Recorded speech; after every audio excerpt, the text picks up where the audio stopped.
Good morning, Giants. Welcome to Wake Up with Giants TV. I'm Ryan Morris, and as always, I'm here with your host, Nicholas P. Smith.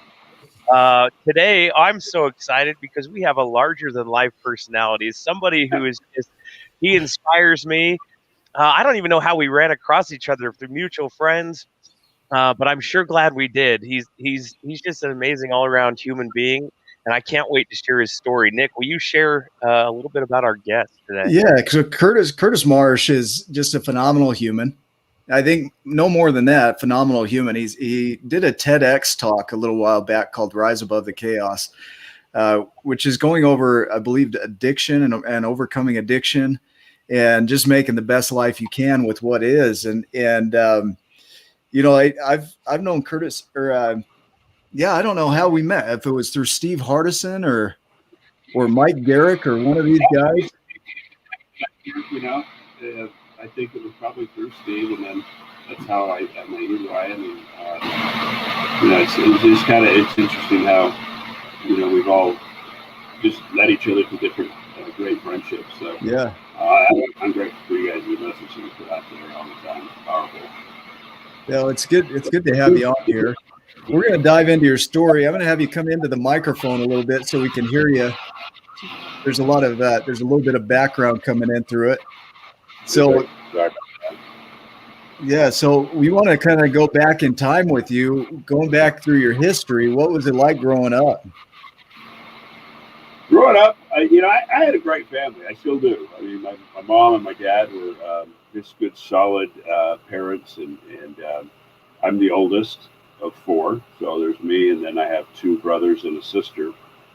And growing up was just, it was one of those neighborhoods that we grew up in. It was a fantastic neighborhood. We did a lot with other families, Lake Powell and fishing trips and all kinds of things. I just remember, just being a very close knit family, but also, other families that would join us in our adventures and things like that. Probably one of the toughest things was being the oldest. I think there was an expectation for me to, I don't know where you guys fall in line in your pecking order of your family, but, be an example to your younger brothers and sisters. They're watching you, So as the oldest, that mantle got heavy over the years. And you couple that with some other influences that go on in life and the expectation or the feeling I had was that I had to be perfect. Yeah. And that's a double-edged sword, It drove me to success, but it also was something that led me to a fall, because you feel like you have to be perfect, and if you're not, at least in my case, I compounded that bad decision with another bad decision to, try to compensate for the pain of not being perfect, the guilt and the shame. Yeah. So in my TED Talk that you talked about, I talk a little bit about rising above that chaos that I created in my own life by the choices that I made. We all know that every choice has either a significant blessing or a irrevocable consequence. And I'm one of these guys that you tell me not to pee on the electric fence, because what it will do, but I'm going to probably do it anyway, just to pressure test life, So that's a little bit about my upbringing. I had great. My parents are still alive. My dad's be 84, and I think my mom is 29. So I love it. You know what I've noticed is whenever we have technology issues, it's the best message. So we're hearing, I think, your fan in the background on the computer, possibly, or something. Oh man! But we're going to get the message out of this, and we're going to draw it out no matter what occurs. You know what I heard? I heard when somebody tells you not to pee on the electric fence, me and Curtis, we'd be right there. Yeah, right there. So we're that's the electric fence you hear in the background. Yeah, that's the electric Sorry fence. about that, guys. No, don't. Well, we're gonna work with it, because here's what happens is, in the past we used to worry about everything going perfectly, and I love this idea of perfection and how it can impact your decisions. because you talk about the choices that stem from that idea of having to be perfect in your life. And in one case, you're saying it pushed you to drive harder than anybody else, but on the other side, you never felt good enough, so you felt like you were shameful, and so that's where I would imagine that addiction came in. Is that right? Yeah, that was later on down the road, but um, it you make one decision, and I don't know if you guys have faced this before, but I know people in your audience have, because it's pretty common. We feel that blame, that guilt, that shame, and we cover it up with something else. Yeah. And so yeah, it's the drinking that took place in my life was to cover up pain of other mistakes that just kept compounding and so forth. But Yeah. Now I'm like conscious to take a drink. yeah, that's the right one right there, my man. Mine was a little different than that. So. But I'm happy to say I've been since January 1st, 2010, a new man, naturally high. So. Nice. Yeah, good for you. I mean, so the journey that you've been on, for your life, you had a certain career path you went down when you were young. Did you know that you were going to do that? Did it kind of evolve on its own? How did you end up on the path you did? It's interesting. I look back, I was always kind of an entrepreneur. I was a kid who would set up a lemonade stand. I remember coming home one time, my mom says, where'd you get all this money? And I said, I make some mean lemonade. No, I thought, you see all these kids and they have these lemonade stands and they're right by the side of a busy road. So I thought, how do I create a little chaos and disturb, that pattern and change things up a little bit? So I went and I saw where people were getting off the bus at 5 o'clock at night. And that's where I set up my lemonade stand. So I had a natural audience. They get off the bus, they grab the lemonade. And so I've always had this entrepreneurial spirit. I remember grew up in a cul-de-sac, and I would throw a circus with my friends and our animals and raise money to give to charity. And those two kind of went hand in hand with me. As far as my career, I've been a wealth advisor since I was 23 years old, and I think that was something that I always wanted to do, and I'm not sure why. My dad was in the insurance business. He was a big producer with New York Life Insurance Company, and so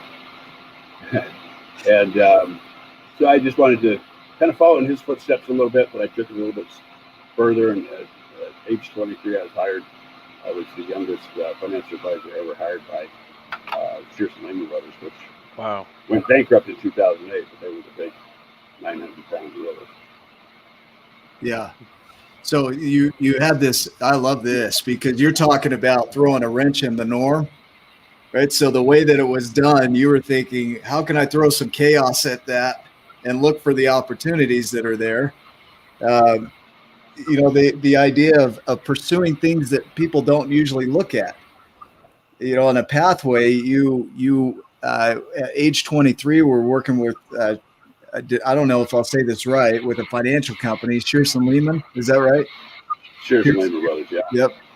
And then, so you're killing it. You're out there working hard and things are going well. And so where did things take a turn for you? How did you go down the road of addiction? Well, it's every choice is just it's not like you wake up in the morning and all of a sudden you are in a different phase of your life or a different position because of choices. It's a series of choices. It's like flying an airplane. As that plane gradually descends, those are like bad choices, and pretty soon, if you don't correct that, you're gonna crash. So I got caught up in at 23. My first year, I made $80,000. That was a lot of money for a 23-year-old, and I let that take me to a pride and arrogance level that was off the charts. Okay. It destroyed a marriage because it was me. I remember when I talk about my TED Talk, I kissed my biceps and said, "Hey, this is Curtis Marsh doing this." And I took God out of the equation, which is my higher power, and I became caught up in the worldly definition of success.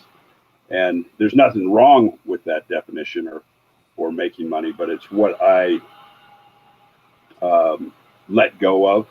You know, when you align with certain things in your life, and then you let go of those, and you know that they brought you joy, and they know that they brought you great peace and things like that. I just got caught up, and it was just small, significant decisions that I made that were taking me out of alignment with who I was brought up to be. And then you come, when you make a choice and it takes you out of alignment, you have the ability to do the next thing, which is reactionary, or do the next right thing, which is correcting it and getting back on course. And I was too ashamed and felt so guilty because of that perfectionism that I covered it up with something else. And that just, it was just like carrying a bag of hot rocks. Eventually in 2008, my world came crumbling down. I lost my family. I lost everything that I'd gained over the years. Do you feel like that was an awakening for you? So when that happened and you're feeling good, life is going well, I'm confident, I'm Curtis Marsh, kiss the biceps, right? And then all of a sudden, boom, everything just falls apart, unravels, and all you've got that you're standing there with is Curtis Marsh, the human. Like, what did that do for you? That's a great question. It was an eye opener, and I think sometimes our higher power tries to get our attention, and we are too busy or moving too fast to get the message. And I remember a pivotal moment that I thought, you know what, I've got to slow down and change. I've got to get back in alignment because, and it was January of 2008. I walked into a courtroom for divorce in January, I think it was 7th and 8th. And during that 2 days of trial, oh man, I think back and what an arrogant, prideful man I was. And that pivotal moment, Nick, came when the judge slammed his hand down and told me that I was the most egregious man that he's ever had in his courtroom in the 18 years. And he said, you just got yourself 30 days in jail for contempt. And like an arrogant man that I was, I said, good, I've got money, I'll bail. He said, no bail. I said, good, I know people. Well, guess what? I spent 30 days. And I think that was a wake-up call for me. Again, you don't get out of there and you're a changed man, but that was a time where I had to really think. And I had 30 days of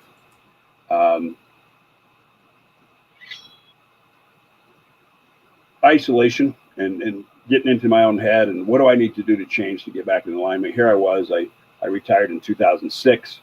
2008, I go into this divorce court and by fall to my own, I acted up in that courtroom in a way that I shouldn't have, and I take ownership of that. I had to get back in alignment. So that was a pivotal moment. I got out of there. I still wanted to go back and change the past. I still wanted to go back and say, hey, I was wronged, and that blame, shame, and entitlement. I always taught my daughters I would draw a line on a piece of paper, and I'd say, below this line, nothing ever grows. You don't grow as a human. Nothing good happens. And I wrote the words blame, shame, and entitlement. And those people who live in that space never grow. They never amount to anything because they're constantly blaming others. They feel entitled. Above that line is personal accountability, responsibility, and ownership. And so that 30 days gave me a time to really think about where I was, how I got there, and now what am I going to do? everything was sold when I got out of jail for that 30 days. I got out. I was picked up by my parents. My car was gone from the parking lot. My home was sold. My kids were gone, and my kid's mother was gone. Wow. And man, I'll tell you what, it was humbling. And again, it didn't start that day, but I had to make a series of choices and to get me back in line, rise above the chaos I created. I appreciate you saying a series of choices. I mean, I can only imagine just being in your position. You come out of the courtroom and you're like, I know people, I got money, I'll make bail, somebody will get me out. Judge is like, nope, you're in. And so for 30 days, you get to sit with yourself in that space. You come out and everything's gone. Everything's gone. And you come out of this space where I'm on top of the world. I'm Curtis Marsh. You know, I could almost hear an F word throw in there. I'm in Curtis Marsh, right? And then you come out and that person, that ego, that identity that you had created for your whole life, you were down to zero. You didn't have your kids. You didn't have your car. Your wife is gone. You'd lost your freedom for 30 days. Yeah. And you have this space of, man, now what? Right? Yeah. And you teach your daughters, you say below the line are these behaviors of shame, blame, and guilt, but above it is this responsibility and ownership. And so in a way, God or the universe says, okay, let's see it. Let's see you walk that talk. You know what I think is interesting too is that before that period in time, you were saying, I'm all I need, I'm all I need, I'm all I need. And so, you know, like I make everything happen, I'm the man. And then you got exactly what you wanted. Just Go ahead and you say is it. all you needed. I I everything aligned got with taken. that, you know, Yeah. that's what happened. I aligned with that by that was a great comment, Ryan, and I appreciate that. Those things that I aligned with took me there. I mean, it's been proven over history. So then you had, from that point, you have more choices to make. You it's kind of like a clean slate in a way too. I mean, it's not a fun clean slate. It's not the funnest way to get to a clean slate that I've ever seen. You know, but it's kind of like a baptism of sorts. You know, you get to just wipe it clean and then say, okay, now who am I? What do I want? Where do I go from here? So take us through the next phase. What's phase 2 for Curtis Marsh from this point in time? What's 2.0 look like? I think I think I was in denial for a long period of time, you know, and I thought, you know, I worked with a lot of major Wall Street firms over the years, and I thought, well, I'll just jump back into that and rebuild my life. Again, a lot of shock and awe, a lot of, you know, did this really just happen to me? I remember wanting to go back and, you know, just to continue fight this in the courts, and I was wronged, and, you know, all the blame, you know, and entitlement was kicking in still. But, you know, slowly it becomes a reality. You say, you know what, I really got to rise above, and my choices got me here. I've got to make choices to get back out, and it's harder to get back out because people think that you know, it's going to change and happen overnight, and it doesn't. If it took you, you know, 10 years to get into that spot that you were in, it's going to take you probably at least that long, you know, if you make the choices to rise above. So you know, 2008 was a crazy year for everybody with the economy and everything. Nobody was hiring. You know, even the guy who kissed his biceps and was a champion on a resume, I could not find a job. Nobody was hiring. Our space has been cut down by about 60%. So getting back into what I was doing was not happening. And then panic starts to set in. Start to get depressed, and again, you're fighting those choices. You're wanting to cover up that depression with something that, and I literally, you know, I was given a dog, an American Akita, during this time period, and had it not been for that, and my family. It would have been very, very difficult to rise above. There were days where I didn't want to rise out of bed. I didn't care. And I think, Nick, you've recently gone through a situation in your family, and probably relate to this and understand, but just slow decisions. It was 2008. It was January 1st, 2010. I woke up and said, I'm not this Curtis Marsh.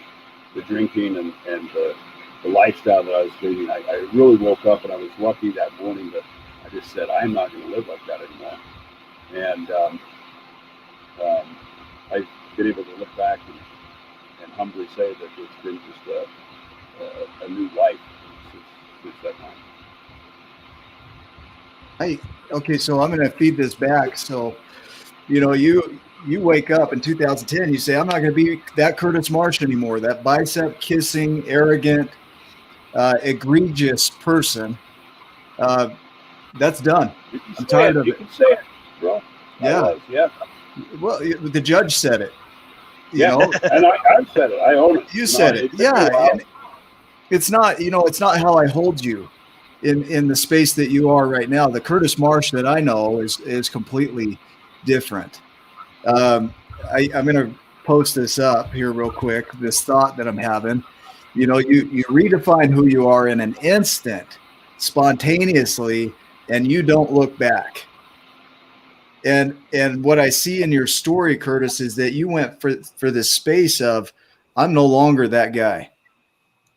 And I'm going to live into this new Curtis Marsh. And I can tell from where you are today that that's the truth, that Curtis Marsh that showed up after that experience is a completely different man. And I don't see you as egregious. I don't have that experience of you. I hope not, because it was I was an ass, I really was. Huh. Yeah. I've been there and done that. I was in that club. you have to own that. It just took me a long time to really be humbled enough. You had to replace that ego with humility and gratitude and those things that realign you faster. I've never seen an arrogant person have inner peace. Those two don't go together. Well, let me ask you this too. So 2008, there's nobody hiring. You go through, you have to figure out what you're doing from that point forward, and starting to wonder like what you're going to do. Where did you go from that point, Curtis? Again, that took a while because the economy was, you guys remember back in 2008, and I think everybody on this call probably does, how devastating it was. And after you go, a year, 18 months, you start, the depression starts to set in. I mean, you're going, hey, I'm a guy, I'm supposed to be a provider. Here I was, divorced and broke and broken. And again, it was just continuing to align myself with great people, like yourselves, continuing to align myself with opportunities, look at new things outside the box. Again, I was trying to force myself back into the investment arena, and it just wasn't a space that was hiring. I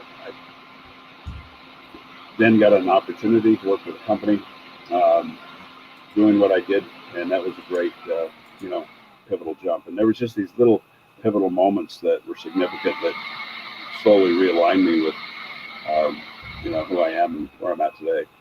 It's interesting that you talked about, aligning yourself with people. I've noticed that huge shift as I've intentionally put people in my space. That's weird. My space. In my arena that I want to be like, that hey, I see a person that I want to emulate or be like. Well, I want that person to be around me as much as possible so I can learn what they're doing so that I can be like that person. I've been getting around some people. I signed up for the $100 dinner club, Jimmy Rex's $100 dinner club, so that Yeah, thanks for sending that to me, by the way. yeah, it's a fantastic thing. So then you can be around 25 to 50 uh, successful people that are out there trying to give back and do better and make the world a better place, because that's what I want to do, and that's what I'm doing. And You guys so are and then definitely. I can learn from, and invite people on the show like yourself, because I want to know, okay, how is Curtis Marsh living his life? Because I see it. I see you living your life in a giant way, and I want to be like Curtis Marsh. I That's it. appreciate that. That's amazing. I see a lot of great qualities in you guys too. And again, it's that association, and also along the way, I've always been involved in charities and giving back, and I think when to really find yourself again, you almost have to lose yourself in giving to others. And my work with muscular dystrophy was probably my most significant. There were a lot of times where those kids thought I was the Harley guy that was raising money and helping them out with their cures and wheelchairs and things like that. But truly, they were helping me. They had no idea. A lot of them, they do now, but what I was going through, and they were my saving grace a lot of times. These are kids that are just unbelievably. The picture that you put up on uh, with me and the young man on the back, his name's Sean Johnson. They're just incredible spirits and human beings. And so part of rising above the chaos was emerging myself into giving back and others who had challenges that were greater than mine. And it's a powerful, powerful thing when you can align with that, and it puts you on the fast track. It's Because interesting you what really, service can do for, like you think you're giving, the other people think you're serving them, and really, like you said, it's probably doing you more benefit than them in a lot of cases. So oh, that's you're right awesome. on. I'll share a story along those Yeah. lines. Yeah. Sean Johnson, who is the kid on the back of my motorcycle in that picture, I think he was probably about 8 or 10 at the time. And I met Sean and his family. MDA and Harley Davidson have a ride down to Wendover it's the first Sunday in June, and they ride from Salt Lake City down to Wendover, and there's just a lot of bikes, and so it's a long convoy down there. They raise money for muscular dystrophy, and then we have a big concert and things like that. Um, Sean and his family were in the audience, and I just moved up from Arizona. I got an invite to go down there. I remember them calling my name and having me come up on stage because um, I was the largest fundraiser for that ride that year. And Hmm. I went up on stage, and you've had these moments in life where I was walking down off the stage, the crowd of people and the bikes, and I saw this family to my right and a young man in a wheelchair.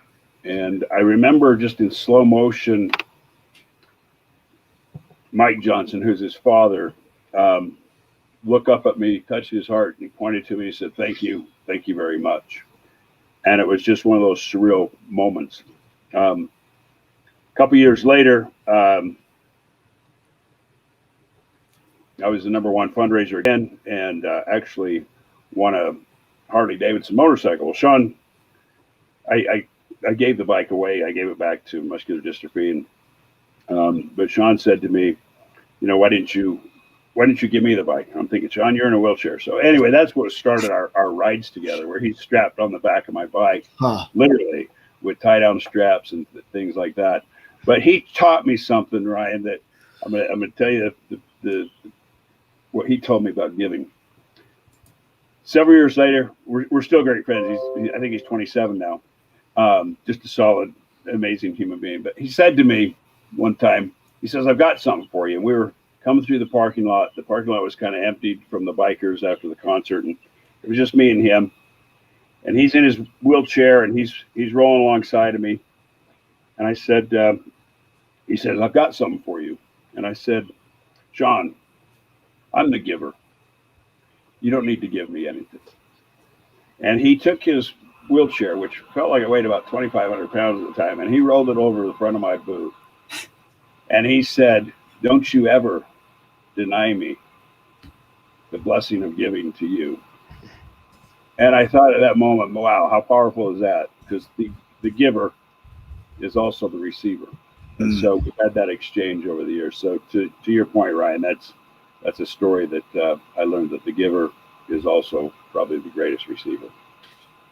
Now that's something that I've been practicing, is the receiving. It's easy to give, but then when people want to give back, if I reject that, they put all this energy into that gift, and for me to reject it just puts it into space of, I don't want your gift. It's not good enough, right? Like, or whatever it feels like. It's like, if I'm going to give and people are going to receive that graciously, then on the opposite, when somebody gives, I also want to receive that from them graciously. Right. Yeah, it's hard. It's very hard, but once you learn to receive, I mean, you're allowing blessings to flow into their life, and that circle of life, I call it, is just a powerful, give and take, and it's hard to be a receiver. Yeah, but it's doable. You're showing it's doable. I mean, you're an incredible human. I watch you on Facebook, and I watch you with your daughters and the closeness and the relationship that you now have with your daughters. You give back to the community. That picture that's up that we used for your announcement of you giving that boy a ride, giving Rashawn a ride on the motorcycle, is just a completely different path. And you mentioned these series of small steps that you took, small decisions over time added up to the complexity that we see today called Curtis Marsh. And I'm wondering, how did you stick with it in those darkest moments? For somebody that's watching here, you're feeling probably really small, but you're deciding, I'm no longer that old Curtis Marsh. I'm no longer that small Curtis Marsh. I'm going to become a giant. And I'm sure when you're going out on that path, you don't always feel like a giant. Right. How did you manage that? Again, it's patience, it's time, it's all those things that we know will bless our lives, and gratitude. I use the acronym of chaos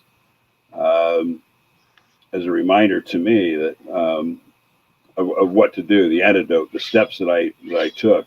And hey, Nick, there were some dark days, my man. I'm telling you, if it wasn't for my dog looking at me, I kept thinking, what am I going to do with you? If I check out, and so he was a blessing in my life. It's just again, it's patience, it's perseverance, it's grit, it's determination, it's family. I have a great family, and they were there by my side. It's association with friends. And you find out how many friends you really truly have, and what quality by the size of your wallet. So those who stuck with me during those terrible days, I love them, and they're still here. But or the missing wallet, right? Like yeah, exactly. So what's your acronym for chaos? Well, the C stands for change and commitment. And when chaos comes into your life, it comes into your life one of two ways. All right. 2020 is a perfect example where chaos came into every one of our lives, because life is life. It's there to change us. It's there to help us grow. Chaos is a human growth hormone, if we allow it. There's nothing. There's nothing in this world. If I believe that there's nothing designed to crush us. It's all there to change us. So the C is for change. It's for chaos. It's for commitment. And you have to say to yourself, I want to change. That January 1st, when I woke up, 2010, I said, I have to change. So chaos had compounded so much in my life, and it comes in just because it's life or the choices that you make. And man, I made a lot of choices that opened that door, and I'm like, chaos, come on in, and I let it stay way too long. And so And then the H is for higher power. Hmm. And I am free of those chains that used to bind me. And I'm here today because of a higher power. Whatever your higher power is, again, you want to get on the fast track to rising above. I truly believe that you have to have a higher power. The A is accountability, taking personal accountability for why you're there. You know, once you do that, you've now set yourself up to succeed. But if you continue to live below that line of blame, shame, and entitlement, you'll never grow. So above that is accountability. O is ownership. Own where you're going to go. Own your path. Own those decisions. Own the steps. You know, how am I going to get myself out of this? I had a guy tell me one time. He said, "You know, you have it." And I said, "What do you mean by that?" And he says, "If you were dropped out of a plane on Antelope Island with nothing, you would find a way." And I think we all have it. We all have that ability. The human spirit's stronger than we think, but sometimes we allow things to crush us. And then the S is surrender and service.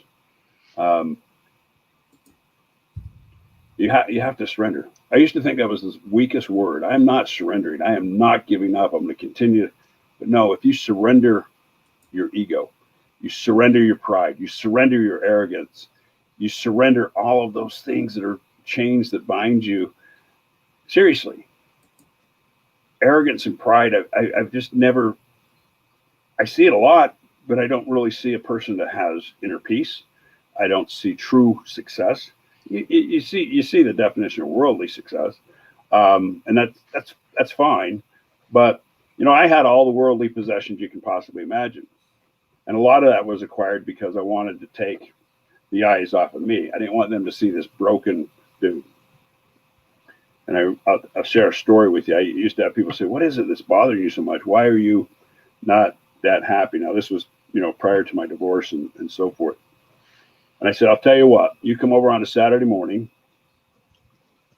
and I will," you know, they said, "Yeah, you have everything." I said, "Come over Saturday morning. We're going to go to the Harley Davidson safe there in my garage. And I'm going to let you pick out whatever it is that you want." And I don't say this with arrogance. It was an exercise that I was putting other people through so that they would understand what I was missing. They would come over on Saturday and say, "Hey, I want that Harley or that snowmobile or whatever it is." We'd go to get the title, and I'd go to hand it to them, and I'd pull it back, and I'd say, "I want one thing, and it's not money. I want one thing in exchange for this title." And they're like, "Okay, what?" It was inner peace. Hmm.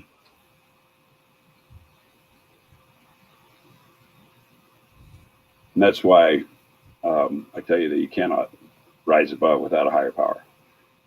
That inner peace I lost because of choices that I was making. And that left people with a huge, significant impact as to what inner peace really meant. And I think it helped them identify in their lives what they needed to do to align more with, you know, finding that inner peace. What I hear in that is it's not a one or the other. It's being able to balance out that if you're all about the titles and the ownership and this property and these things, then you can be really empty inside. Yeah. If that's all you're about. But you can also have inner peace and not have any of those things, but you can also balance it in another way and have both. You could have those titles and things and have the inner peace. Yeah. But it's that balancing of your life. My experience of you is that you're learning to balance that you had the one where you could have any material thing you wanted. And now you've gone to the flip side where you've had complete inner peace. And now you're bringing those two worlds back together in a way. You're spot on. I mean, you are spot on. And that inner peace is a great driver for, you know, success. I mean, once you have, and you said it, and there's nothing wrong with material possessions. It's just that I was way out of balance. You know, when I kissed my biceps at 23 and said, "Hey God, I just made $80,000. You go sit on the end of the bench. I'll call you if I need you. You know, I got this." And that was the most arrogant, cocky thing I could have done. And that was the beginning. You know, that was, if you look at the choices, that was the beginning.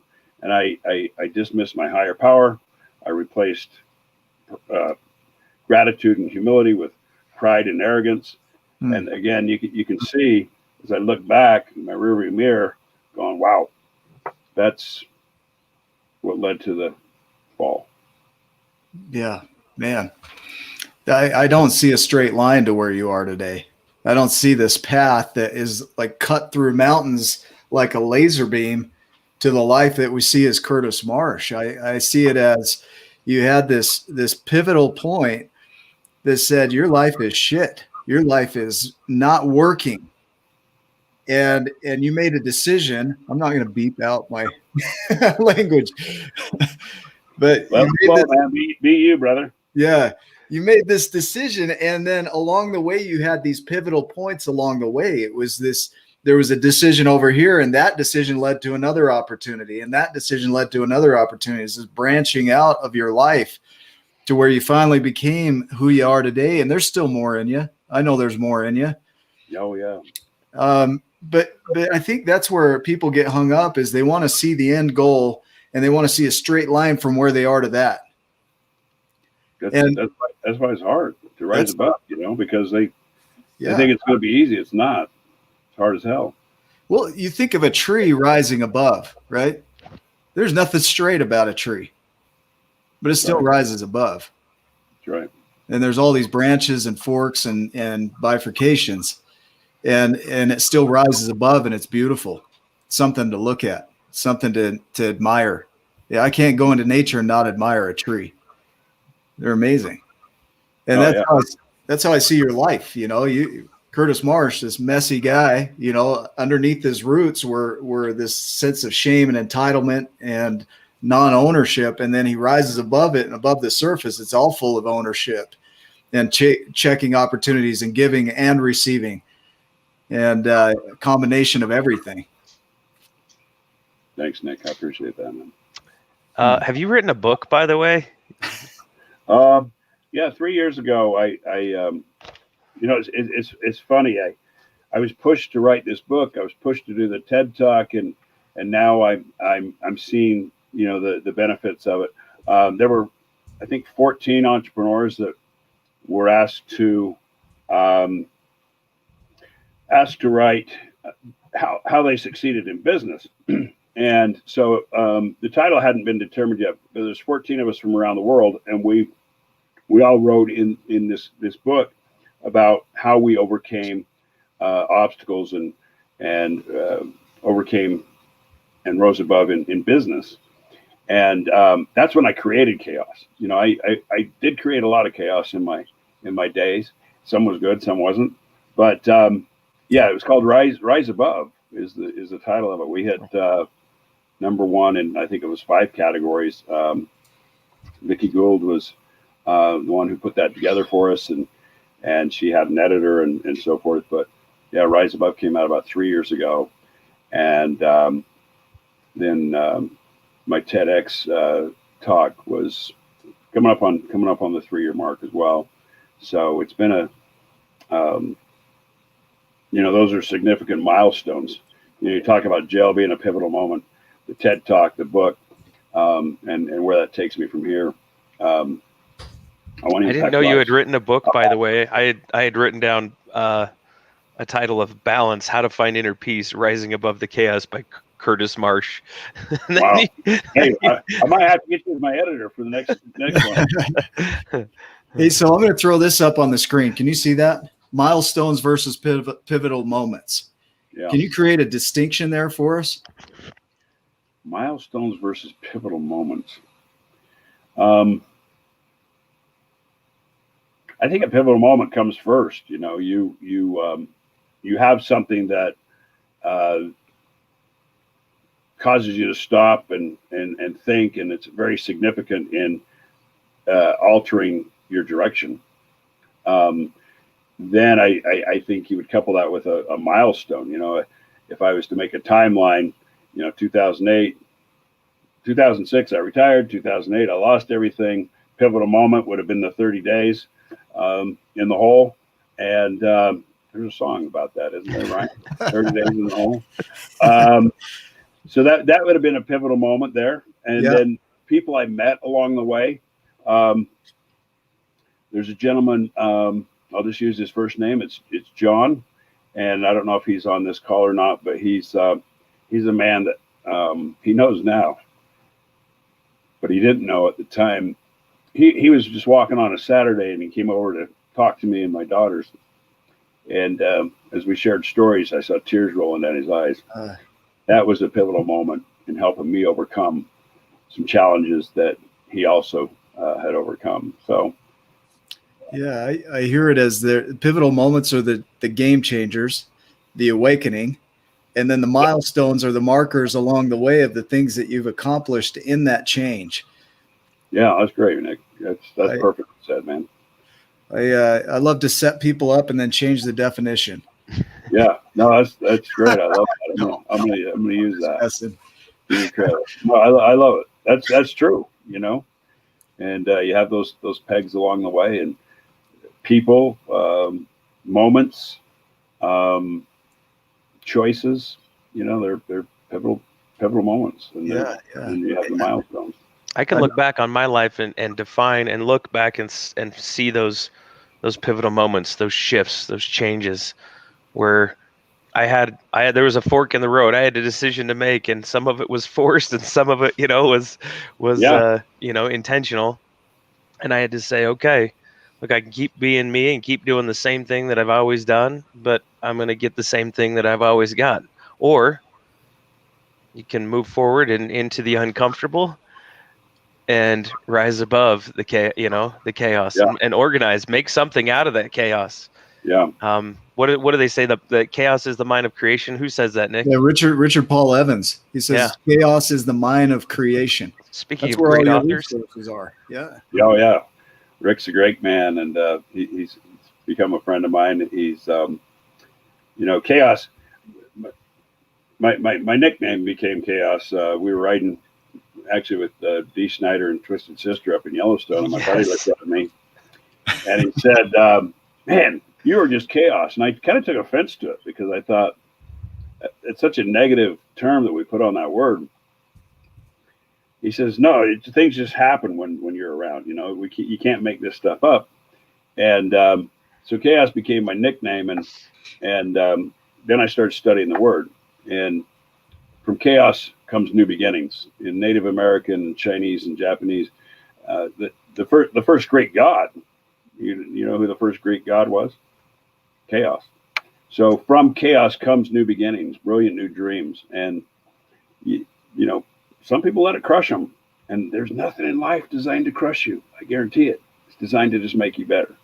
And the human spirit is stronger than that chaos. It's interesting because we were, when we were writing, well, not writing the book, but writing our story because of the book, me and Nick had run into each other. We're trying to figure out, hey, what the heck are we going to do in business together? And so we didn't know exactly how it was going to look. And we started pushing through some of the chaos and trying to organize it and figure out, hey, what are the steps? And let's start moving. We just started moving through the chaos. Yeah. And then all of a sudden, it felt like all of a sudden, looking back, I can see that it was meant to be, and it was intentional. And we created the opportunities, or we became aware of the opportunities because of our actions. All of a sudden, we ran into Richard Paul Evans, who wrote on the back of the Giants and the Smalls, and Nick got to take a personal course with him, and now we're friends with Richard Paul Evans and with Rick, and he's a great man. It's no accident. No, we intentionally went down a different fork in the road and followed it and allowed creation to happen and allowed other opportunities to come into our path. I have a vision of that as you're saying that. It's like we talked about Plinko the other day. Like in The Price is Right, you drop the coin and it bounces around, and the thing is that all of those pegs are there. They're all there as possibilities. And as the coin drops down, it tinks from one to the other and it finds a pathway. And I'd venture to say that had we not gone down the path that we'd gone down, which was already there as a possibility to meet Rick Evans and do all these things, if we hadn't made the choices we made, we wouldn't have opened up that as a possibility. But it was already there. And it's one of those thoughts that our decisions matter. Like we can choose and have it go in a completely different direction, positive or negative, just depending on what we choose. And that series of choices, you get to the next choice and you bounce off that to another choice, and you bounce off that to another and another and another. And it's not a straight line. It's just like boom, boom, boom, boom, like a ping pong, or yeah. And as you go, you gain new perspective, like standing on the shoulders of giants in the book. Remy the giant stands up, and Rit the small gets to see a whole new perspective. I just got a new perspective from one of our Facebook comments. He said, "Life is easy. It's the resisting that creates turmoil." Haven't you heard it said all the time that, oh, life is so hard, life is difficult? No, I love that. Life is easy. Yeah, it is. And Hugh, I appreciate that comment. It's true. It's not designed to crush you. We resist that change and that commitment. And Ryan, you said something powerful too, that complimented what Nick had to say here. Keep moving. Keep moving.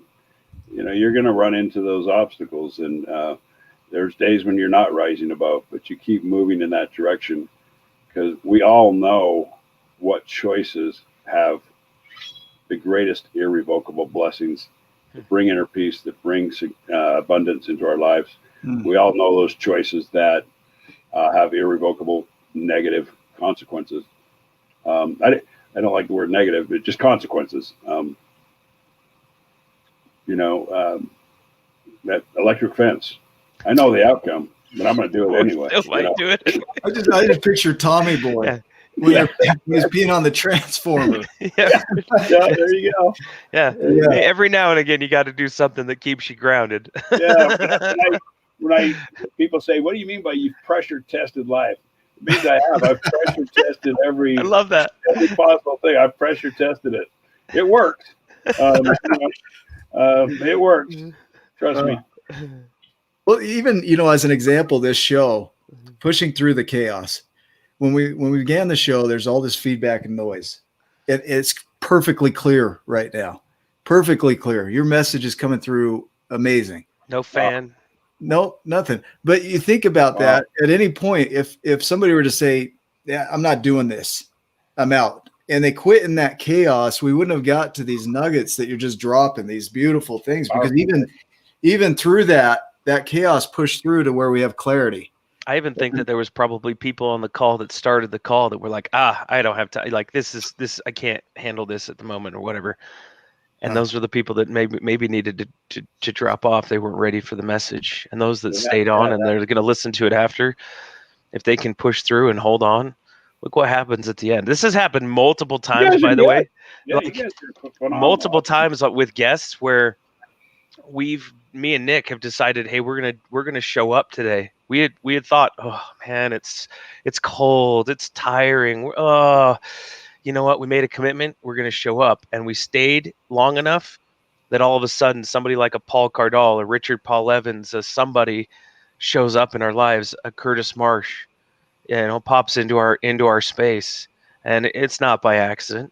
It's intentional. It's by showing up and pushing through long enough for the universe to come around. You said it takes time sometimes, right? For the universe to catch up with your decisions and start. You got to unwind some of the stuff from before too. Yeah. Oh yeah. It's you guys do a phenomenal job. I want to thank both of you. You've got a great tribe of giants and just an amazing group. I'm so honored to be part of it. So everything that you guys have shared is mutual. I have a lot of love and honor and respect for each of you and what you're doing. You're making a huge difference in the world. Yeah. Yeah. Thank you. I wanted to venture out and go a little dogmatic on this, but you mentioned the universe has to catch up. Well, what if the universe is catching up in advance? It's creating the path because it already knows the choice you're going to make today. So it has to go back and set that up so that you can be where you are today for that to be supported, and trusting that that's a possibility. I mean, that's going to be a little bit out there, but No, you're right on. we as humans measure time. The universe didn't put a time stamp on things. We did. We started counting rotations and revolutions, and we called that a clock, so that we could meet up with each other and know when we were going to do that based on revolutions of the earth and the sun. And so the time element here of what you're creating in your life is already supported as soon as you step on that path. Because what the universe will do is it can go in all directions. Look at Einstein's relativity of time, and you'll see that the universe isn't limited to time. We think in time. It does not. God does not. Right. And so if it wants to support you today with the decision you make today and immediately and spontaneously have something shown in your life that would make that a possibility, that path has already been created. Yeah. So it's supporting you even before that is known to you. It's because it doesn't think the way we think. It's a paradox that we can't fathom, but physics is showing that that's the case. Time is relative. You're a wise man, brother. There's a comment here from Hugh Jacobson, one of our Facebook friends, and he says that his daughter Jessica was killed by a drunk driver 9 years ago, creating a tragedy and chaos. However, because of the death, I discovered my higher power and have been sharing Jessica's story of love and hope. Not all chaos is bad, which I fully embrace and agree, because from that experience can be created so much positivity from your what would be a negative or a hard, chaotic time where you lost everything. Now look what you have the opportunity to do, and you're taking advantage of that opportunity in a very amazing, giant Curtis Marsh way. Thank you. It's amazing. And you, buddy. thank you, my brother. God bless you, man. That's a powerful it's a powerful thing you've done. Thanks for sharing that with us. As I think about what you're working on, I saw your logo that you just came out with, which is incredible. Hopefully you'll share that here. How do people find you? How do they support you? How do we get Curtis Marsh receiving from the tribe here a little bit? Oh man.